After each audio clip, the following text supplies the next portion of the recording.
That's right, ladies and gentlemen. Trump man is here. Wow, there's so much going on in the world right now, including me being sick for the last 2 weeks and missing last week. But here I am again. Welcome to Red Line Live. I'm your host, Joe Demers. Man, that mission to get Maduro was something else. And I'm sure you guys have seen the headlines now. Everything involving it, including new and specialized military equipment to complete that mission, was pretty insane. But we're going to talk about that today. We're going to get into some of the stuff going on over in New York with Mamdani. And yes, I am naming this episode Maduro Mamdani Mandela Effect. Why? Because I think that, ladies and gentlemen, Trump has been anointed to bring forth and right size the stuff that evil is bringing forth right now that is messing up our United States and actually a lot of places in the entire world right now. So there's stuff going on internationally that we're seeing flip and change and having new conflicts rise up because evil is trying to do everything that it can to continue to brainwash the masses into believing the difference between good and evil is on their side, right? With good, although that is not the truth. And I believe the prophetic word of the day is that Jesus is going to finish what he started, right? And I believe that he will speak to those sources that are stagnant and not producing fruit and make them wither away. And we're going to get into that deeper as we start. So join me next.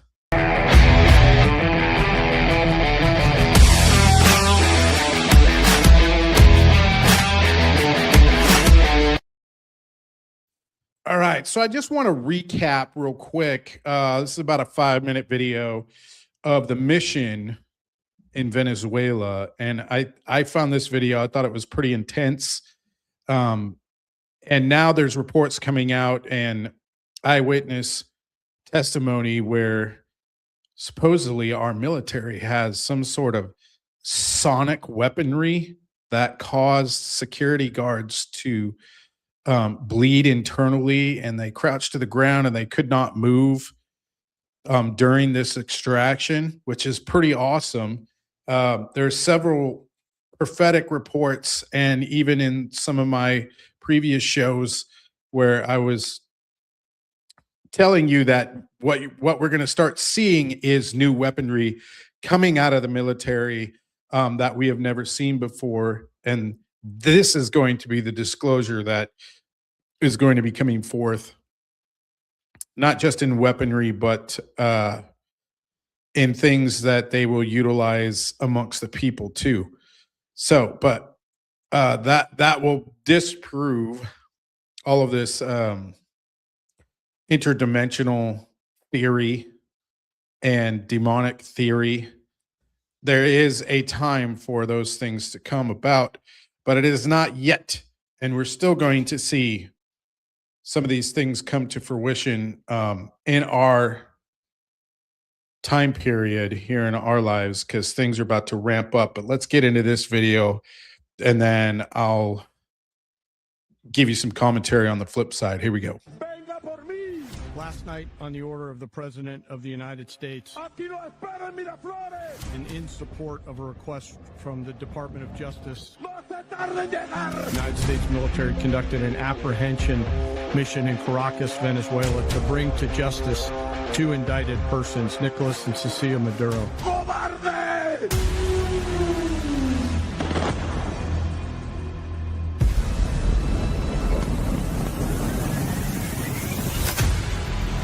Deposed Venezuelan president in U.S. custody.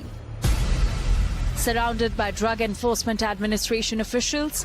After his image in blindfold released by the US, the grabbing of a president from his fortified compound comes after one of the most audacious raids by the United States on foreign soil.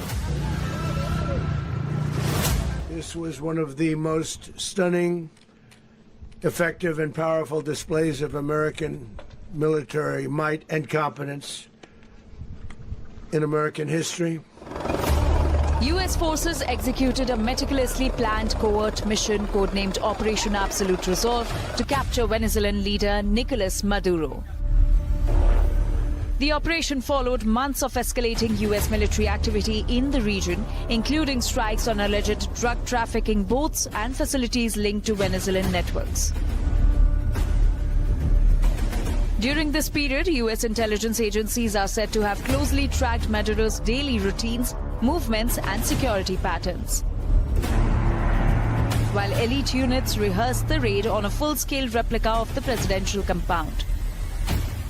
As the operation unfolded at the compound, our air and ground intelligence teams provided real-time updates to the ground force, ensuring those forces could safely navigate the complex environment without unnecessary risk. Maduro and his wife, both indicted, gave up and were taken into custody by the Department of Justice, assisted by our incredible U.S. military with professionalism and precision, with no loss of U.S. life. Reports say the strike was launched under the cover of darkness after US commanders waited days for optimal weather. More than 150 aircraft, including helicopters and fixed-wing support, were reportedly involved, with assault teams flying low over water as protective aircraft dominated in the airspace above. After securing the indicted persons, the force began to prep for departure. Helicopters were called in to exfiltrate the extraction force, while fighter aircraft and remotely piloted aircraft provided overhead coverage and suppressive fire. There were multiple self-defense engagements as the force began to withdraw out of Venezuela. The US is believed to have enforced a power blackout in capital Caracas to give its troops cover of darkness.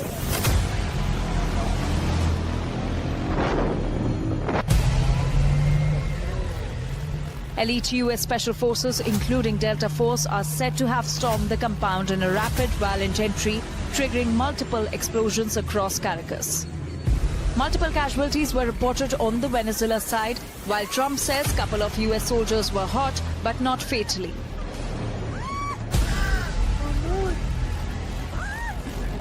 Overwhelming American military power, air, land, and sea, was used to launch a spectacular assault. And it was an assault like people have not seen since World War II. It was a force against a heavily fortified military fortress in the heart of Caracas to bring outlaw dictator Nicolas Maduro to justice. Heavy breaching equipment, including industrial blowtorches, was reportedly kept ready to cut through steel-reinforced safe rooms. Maduro attempted to reach a secure, reinforced safe house, but failed to make it inside. According to US accounts, assault teams moved in within minutes and nabbed him amid a hail of gunfire. The entire operation reportedly lasted less than 30 minutes. Trump, surrounded by his advisors at his Mar-a-Lago club in Florida, watched a live stream of the raids. One US helicopter was hit by hostile fire but managed to return safely. Maduro and his wife, Celia Flores, were then flown by helicopter to a US warship and later transferred to the United States.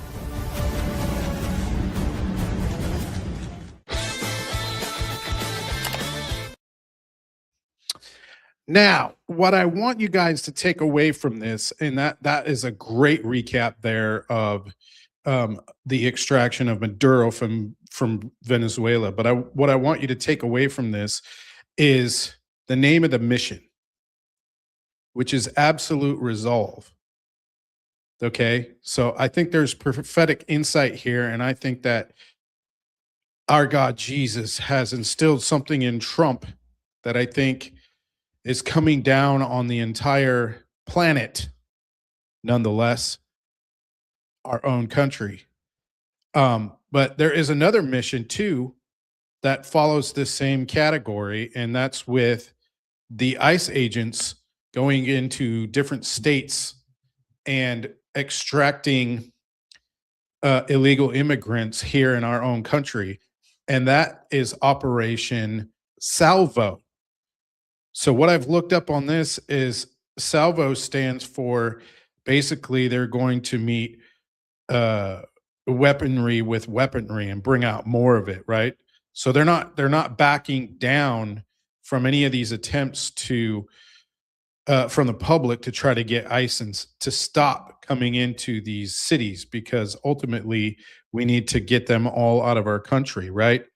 So I want to go over this scripture with you guys because I think this ties in.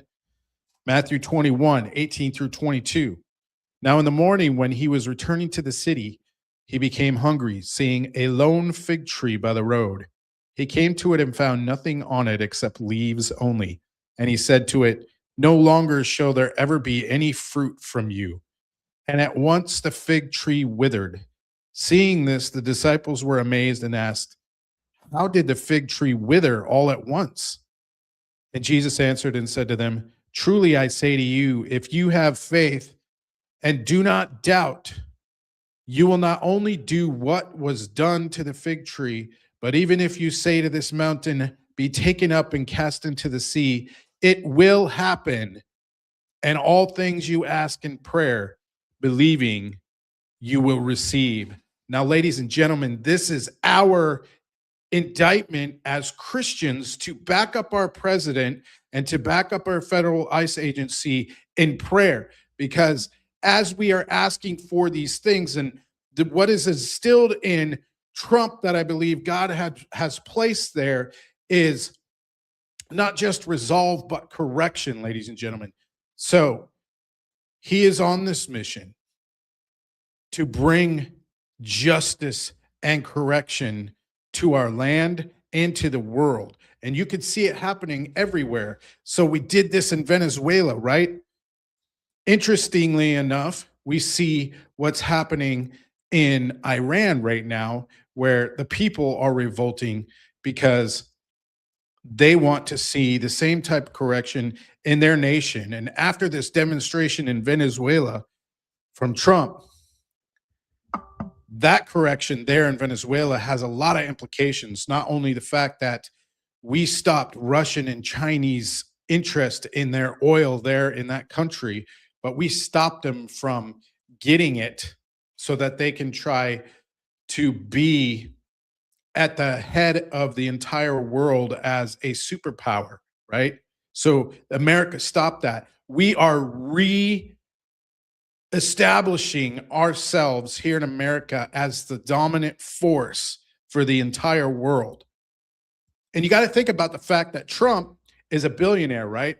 So he was brought up and he really does act and plays the part of, let's say, I don't know if you've seen any movies like where there's kings. The Man in the Iron Mask comes to mind, how they act and totally are prepared and demonstrate themselves in front of their own citizenry as super proper and pious, right? So I think Trump is that kind of person. He's not going to back away from that. And he think that he may not know the Bible like some of us do. And, you know, God has his standard, and that's the way we should act according to God's standard. But the same way with Trump growing up a billionaire, was, I believe, taught in this same way.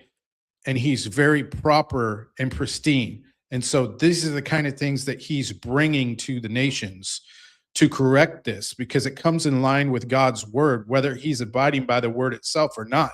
This is what I believe God has instilled in him. So I think it's super important that we recognize this as he's doing these things and going forward. So the situation with Iran, and they want to bring that correction to that country.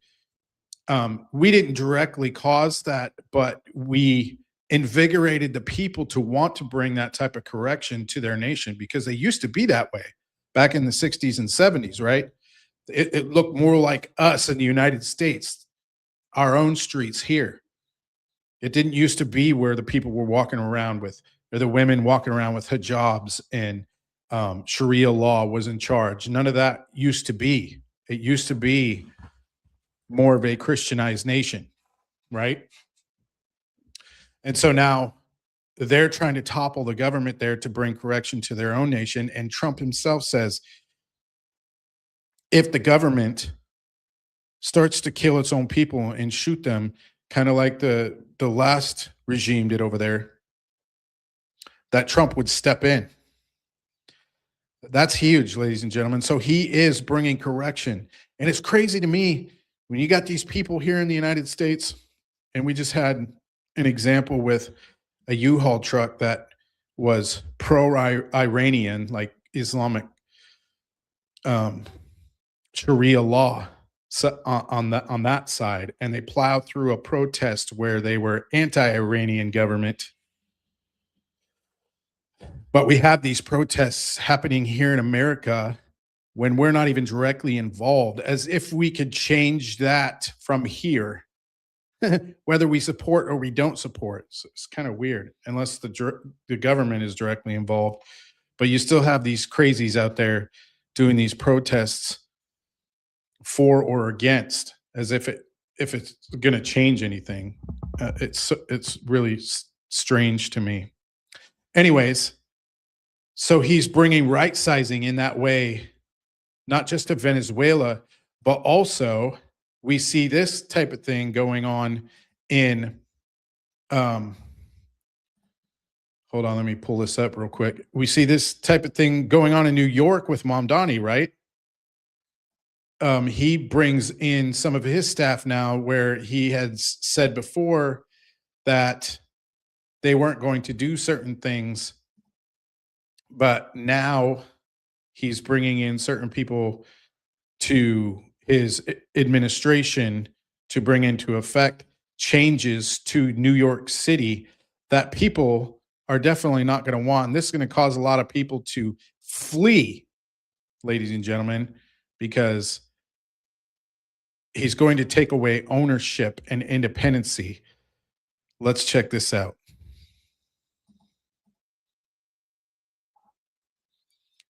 This is how unrecognized high IQ looks in kids. Constant overthinking. High IQ minds analyze everything. Bored by simple tasks. They feel mentally unstimulated. Always thinking, rarely taking action. Their body is still, but their mind is racing. Sorry about the ad. Struggle to start pointless tasks. They avoid inefficient or illogical tasks. Hyperfocus only on personal interests. When they care, they obsess. Feeling misunderstood. High IQ people often feel out of sync. Can't skip it. It won't let me.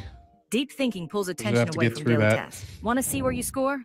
Take this IQ test. Here we go. New York City is pushing forward a far-left agenda, and Mayor Zoran Mamdani has tapped a hardliner from the Democrat Socialists of America to run the office to protect tenants. Her name is Sia Weaver. A resurfaced video shows how Sia Weaver felt about private property just a few years ago, 2021. I think the reality is that for centuries we've really treated property as an individualized good and not a collective good, and we are going to yeah, that would be because people are working people and they actually buy it with their own money. transitioning to treating it as a collective good and towards a model of shared equity will require that we think about it differently, and it will mean that families, especially white families, but some POC families who are homeowners as well. Wow, talk about your WEF. Mostly white families and some POC families. Okay, so this is very targeted and racist, by the way. That's crazy to me. Are gonna have a different relationship to property than the one that we currently have. Let's finish all of our sentences in a question. Yes, Harris? I'm Ron Burgundy. I've never lived in New York. I mean, you're not allowed to be an individual here. You can't even live alone, apparently. Well, so I reached out to Hermeet Dillon about this, the Assistant Attorney General for Civil Rights at the U.S. Department, because this has got her attention, and they're paying attention to what they're trying to do here in New York City. And this is what she told me. Let's scroll down here. She told me that the Civil Rights Division of the DOJ is on high alert as to the radical agenda promised by Mayor Mamdani, much of which is at odds with our federal constitution and civil rights norms. We will not hesitate to take legal action to protect the civil rights of New York. See, so right here we have that example where Trump has the right people in place where if they're actually going to try to implement this type of thing in New York City, we're going to come after them legally and file a lawsuit because it's against our Constitution. So again, he's performing righteous acts in bringing correction to these tyrants. City residents. So they're already 2 pounds, the Trump administration. And so that might be the saving grace for New Yorkers against some of this crazy nonsense. But what can they do other than pull federal funding? Not that that's not a big deal, but I mean, they can't come in here and force Mamdani to change his laws. Well, no, but if it runs afoul against some federal law, then, you know, Paul would probably be able to speak better to that. Paul, I'm going to kick that over to you. Yeah. Since it's So a how do you do You're that? right, Lisa. Absolutely. I've ceded my time to the gentleman. Right, Ellen? How does that work? And also, I mean, while you're making it work, if you can, what is Mamdani's next step likely? At some point here, he's going to have to reveal, or at least recognize, I should say, that he's got to start talking to his lawyers. Because at the end of the day, you are part of America, all right? And when you run completely afoul of the Constitution, you are not going to win, and you're going to lose real fast. And when you say things like we're going to tax white neighborhoods more than other neighborhoods, or we're going to confiscate private property, there's a couple of federal laws that kind of obtain there, Guy, and they're revealing their inexperience, and they're really revealing it early, huh? And all I can say is this: I don't want to be ruled by anybody who is indulging in upspeak.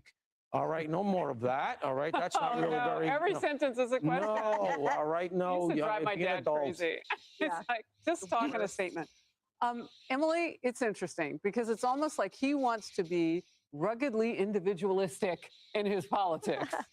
Well, touting the collective warmth that we're supposed to agree with. Exactly. It is. Look, I feel so exhausted emotionally, and I shouldn't this early in the year by this. Because we talked about ad nauseum. We warned people, we warned our fellow New Yorkers about what would happen.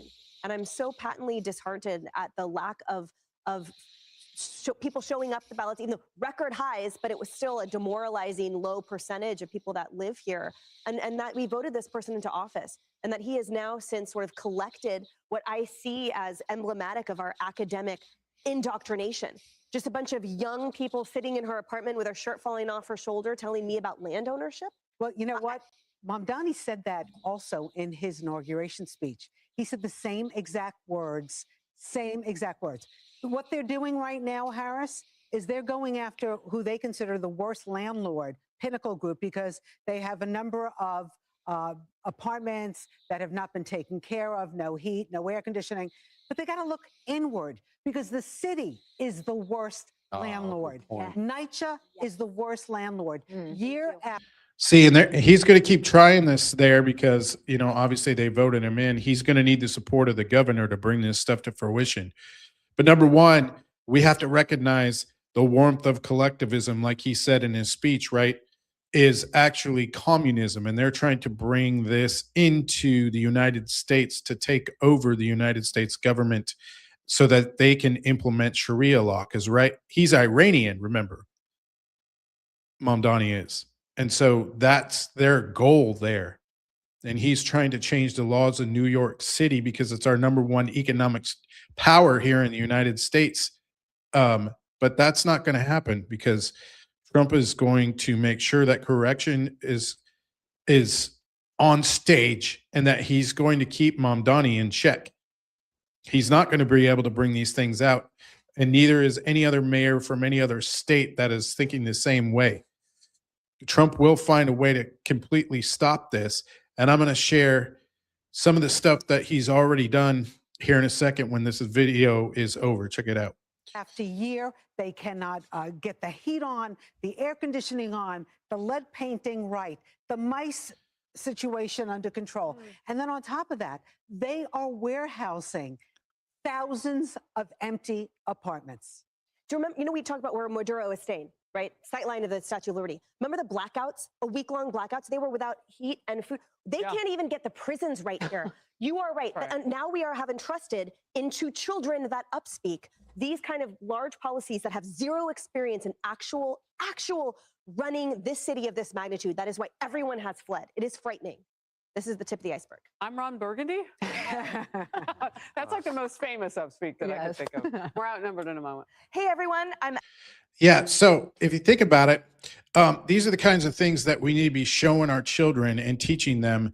I have a son that's an alpha generation.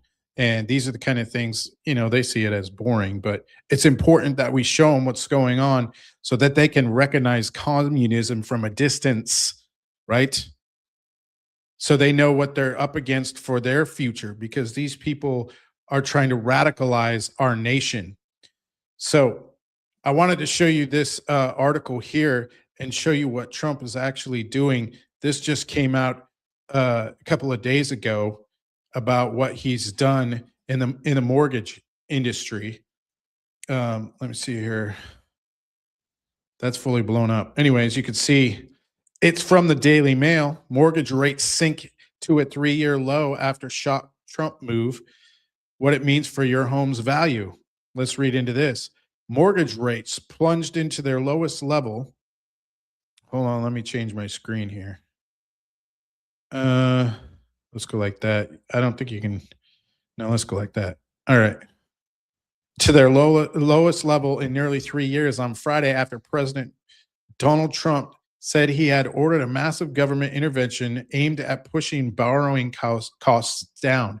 In a surprise post on Truth Social, Trump said he was directing mortgage giants Fannie Mae and Freddie Mac to buy $200 billion worth of mortgage bonds. Now, that's important, ladies and gentlemen, because we got companies like BlackRock that are going around state by state and buying up single-family homes, right? Which is causing the cost of single-family homes to skyrocket. And then you have some of these blue states, like mine, here in Oregon, where the government is taking out these single family homes and building multifamily units, right? Which is also causing the price to go up on single family homes because there's fewer of them. And it's just not cost effective. But this is what Trump did to counter that, to bring down the mortgage rates. This is going to be huge in the coming year and following. A move that immediately rippled through financial markets.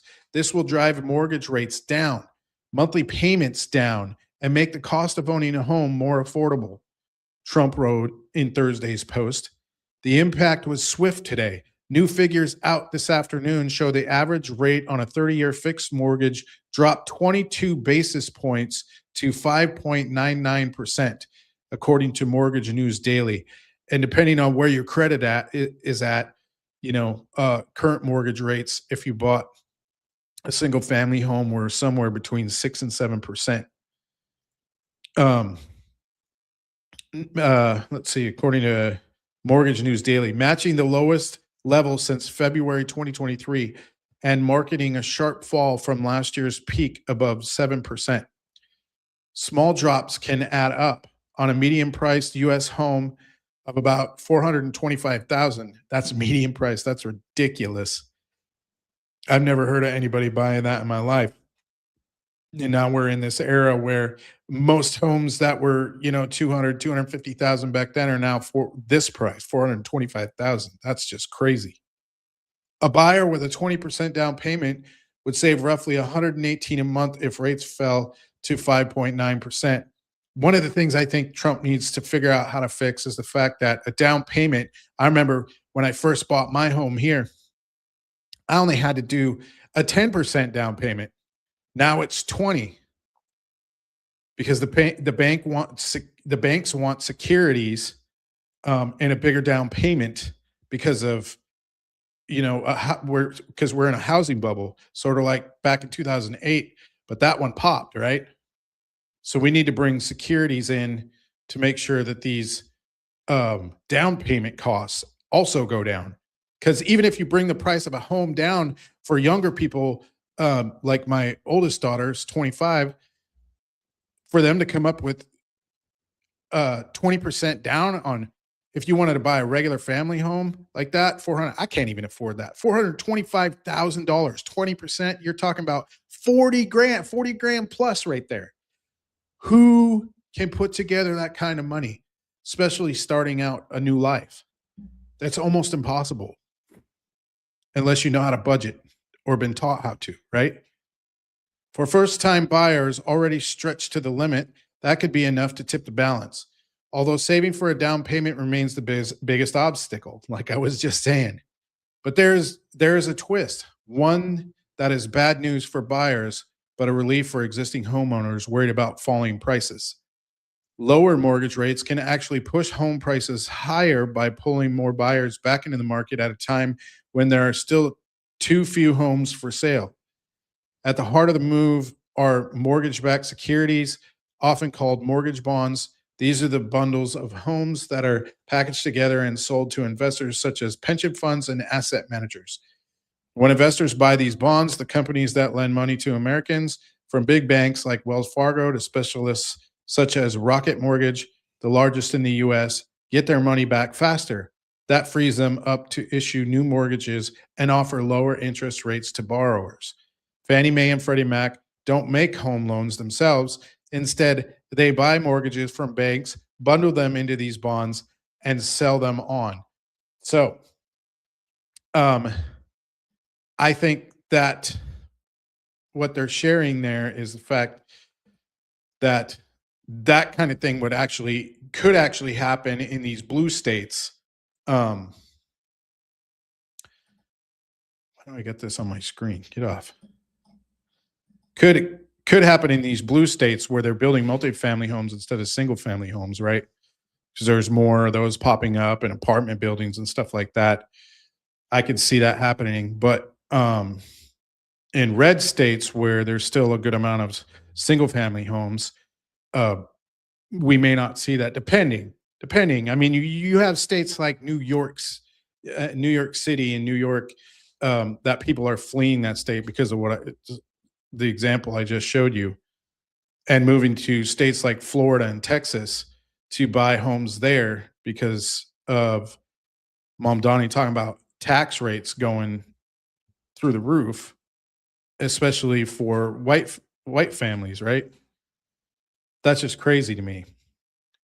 So I want to pull this up for you too, because so he's bringing this. I want to tie this in. So bringing correction to things like what Maduro was doing with oil and with drugs. We saw that Trump was bringing correction to the drug cartels and shipping drugs here, and it wasn't just drugs themselves, but it was the components to make it, like fentanyl. They were shipping those components up here so that they can be put together here in the United States and then sold through the cartels to people on the streets. That's how they were making their money. So you got these Democrats standing on the streets going, well, they're not shipping fentanyl from Venezuela into our country. Yeah, they really are.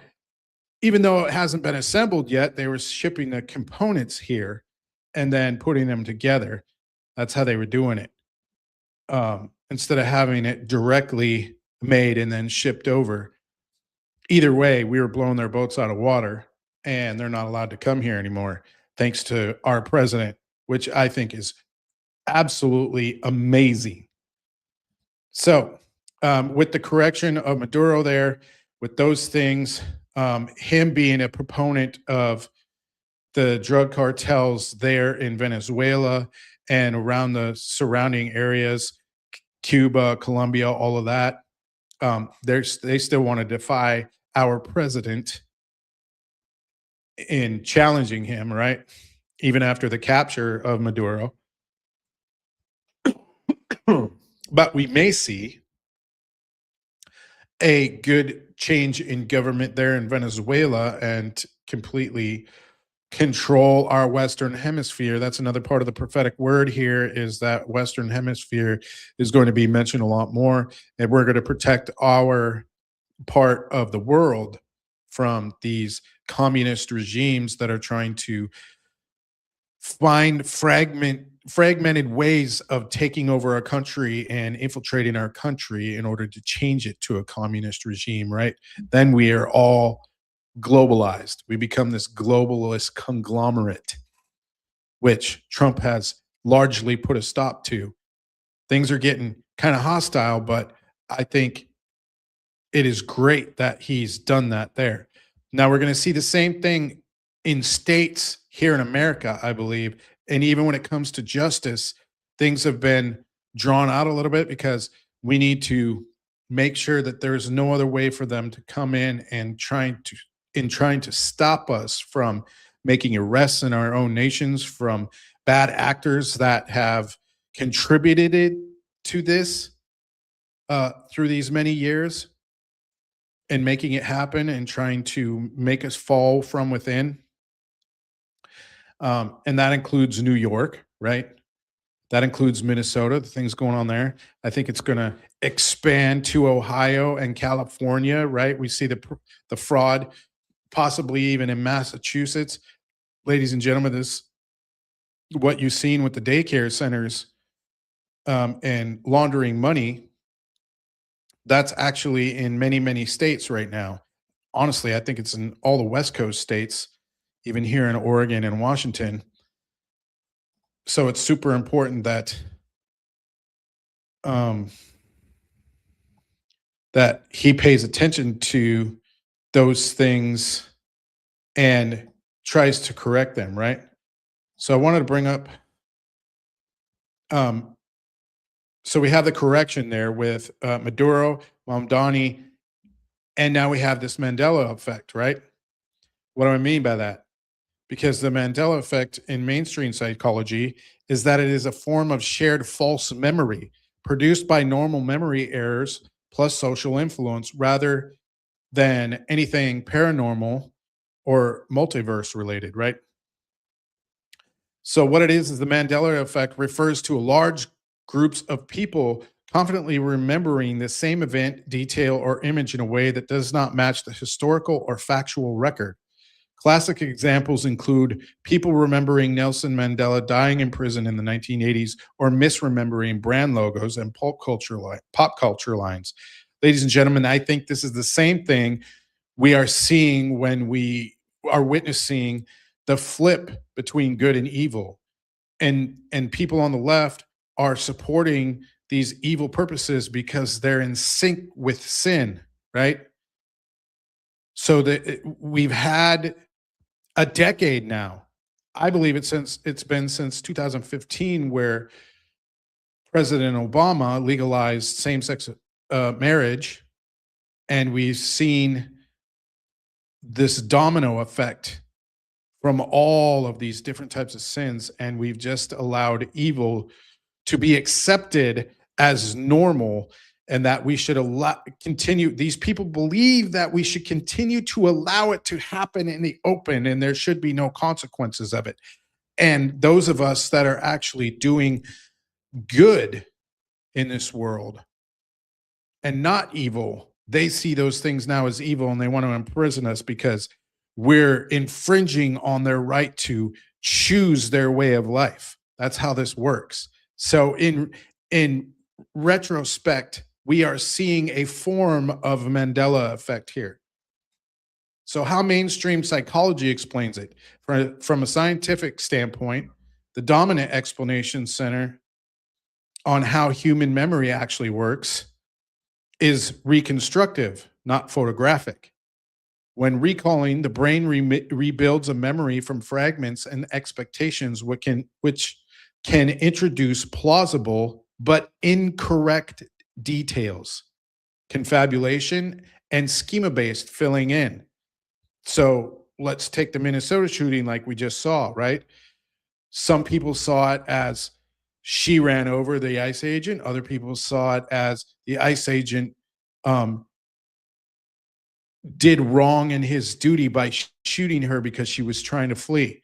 These are the type of things where they've been brainwashed to the point that they, even to the disapproval and the detail, by actually listening to what was being said during the clips and stuff like that, would actually prove the point of which side this falls on, but they dismiss it because they've seen clips, they were convinced, and nothing is going to thwart them from believing that now. This is the kind of thing that we're facing, right? Suggestibility and social reinforcement. Hearing others assert the same incorrect detail, especially online, makes people more likely to remember it that way and grow more confident in that memory over time. Doesn't take long these days. You know, our attention span, they say, is less than 60 seconds. And if you're an influencer, you know this, because you have to be able to capture people's attention within the first 60 seconds of your video, or you pretty much lose them. Sometimes it's even faster than that. So these people, all they have to see is a clip. And when the first videos came out, when we're talking about that Minnesota shooting, when the first videos came out on that, most people were convinced without seeing the detail and further videos, right? Right off the bat, boom. People were upset, they were making comments, and they were reinforced, just like this said, to remember it that way. Blending sources. People often unconsciously merge information from different sources, movies, news, conversations, which can create a coherent but inaccurate memory that feels vivid and real. This is the kind of thing we're dealing with. It's to the point now, ladies and gentlemen, that they are willing to want to take other people's lives because they're so convinced they are on the right side of it. Role of the internet and culture. Online communities and repeated sharing of the same mistaken claim amplify these effects by normalizing the false version and giving people a sense of collective validation. Here, there's that word collective again. This is a very evil and communistic psyop, honestly, and they're stuck in it. This is why we need to continue praying, and we speak these words in God's authority, and we will overcome this because we know that He has put somebody in place and anointed them to do so. Visual Mandela effects around logos and characters seem tied to how the brain stores simplified or expected versions of images, which can be more memorable than real, more arbitrary details. Fringe and mainstream views. Fringe explains often invoked parallel universes, shifting timelines or glitches in reality. You know, and a lot of people believe with the Mandela effect that people have traveled through time and they know things from the past or the future, which allows them to change the reality. So there's all these conspiracies out there for when you look at a thing like the Mandela effect, although I think it's strictly evil induced, right? Sometimes borrowing language from quantum mechanics, but without testable predictions. I don't know how much of a reality that is. Now, I believe that quantum mechanics is going to have a huge impact with these next coming years in our reality, for sure, in a lot of different ways. But as far as the Mandela effect, I don't know that as of yet. These ideas remain outside mainstream science. Empirical research consistently frames the Mandela effect as a robust example of shared false memory and cognitive bias, not evidence of alternate realities. And it's funny because I listened to the news today, and one of the clips that I saw was this mayor in Minnesota, and he was saying that he wanted the federal government to have an investigation, but if they would have done it with the state investigators, so there would be no bias involved in the thing. And I'm thinking, no, you want the state authorities to investigate this because you are biased, so that you could have the outcome on your side. And that's how they think about the federal side, is if only the federal government does it, then they would be biased to their side. So there's this conflict there, right?